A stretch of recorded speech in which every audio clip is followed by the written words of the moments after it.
Let's move on to other matters. The International Committee of the Red Cross says it will continue providing psychological, economic and administrative support to families of missing persons in Nigeria. Marking the International Day of the Victims of Enforced Disappearances, the committee noted that the numbers of those missing and found continue to fluctuate, and this is driven by years of conflict. Uloma Oyemachi tells the story of families still searching for their loved ones in Nigeria's northeast. Behind every disappearance is a name, a face, and a family left behind. And across the world, the numbers keep rising. Nigeria has one of the highest numbers of missing persons in Africa.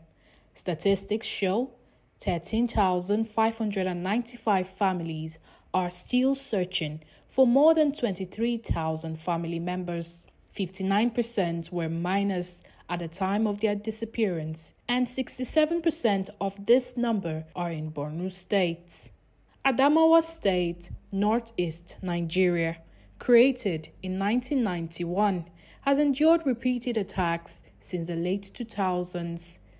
Thousands have been killed and many more displaced. In Mubi, the reality is glaring. Children grow up without parents, and parents wait on ending for children who vanished years ago. Ruth Adamu is one of them. In 2014, while fleeing the Boko Haram violence in Borno, she was ambushed. Her son was forcefully taken and has been missing since then. Back in 2014, during the crisis in Mubi, we were fleeing. I was driving with my children and others, 9 of us in total. We spent the night in the bush, and at some point, I stopped to ask for directions to Yola. Unfortunately, I asked the wrong people. They told me it was safe to take the main road since the terrorists were already inside Mubi. Just then, another car passed, and I thought it was okay to follow. The car in front of me was allowed to pass, but I was stopped. Like her, Haman Adamu has searched for a decade.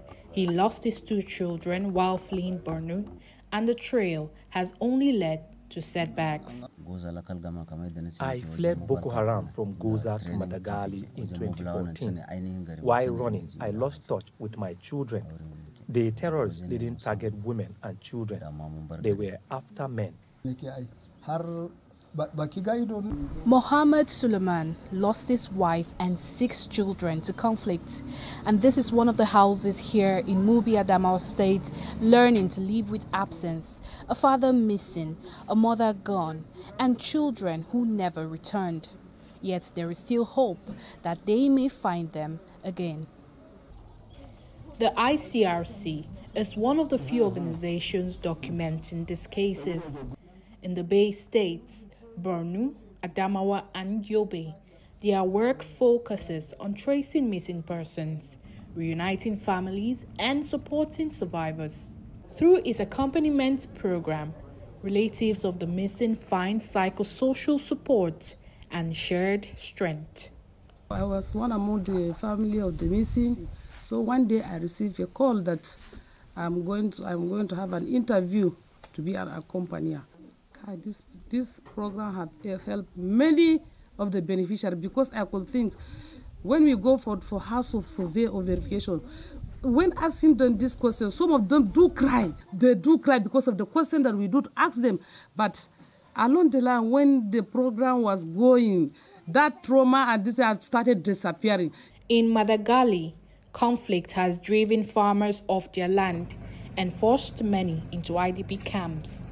With army presence and ICRC aid, support comes in the form of security, health, nutrition, and community. However, only so much can be done. Very challenging for all the communities around here. So we reopened access to Madagali in April 2024. We hadn't been here since 2018 because of security. So in April last year, we finally managed to come back, and since then we've been working with the communities and trying to support the civilians, the women, the kids, to try and get a better life, access to basic services, access to health, access to food. So here in the back you can see the water tower with the water tanks. It's part of the project that we're starting to implement now. We are supporting the primary healthcare center in Madagali. As the world marks the International Day of Victims of Enforced Disappearances, the numbers keep climbing. For families in Magadali and Mubi, the wait continues, not only for the news of their loved ones, but for answers, accountability, and action. Ulomo Imachi, TVC News, Mubi, Adamawa State. That's an attention to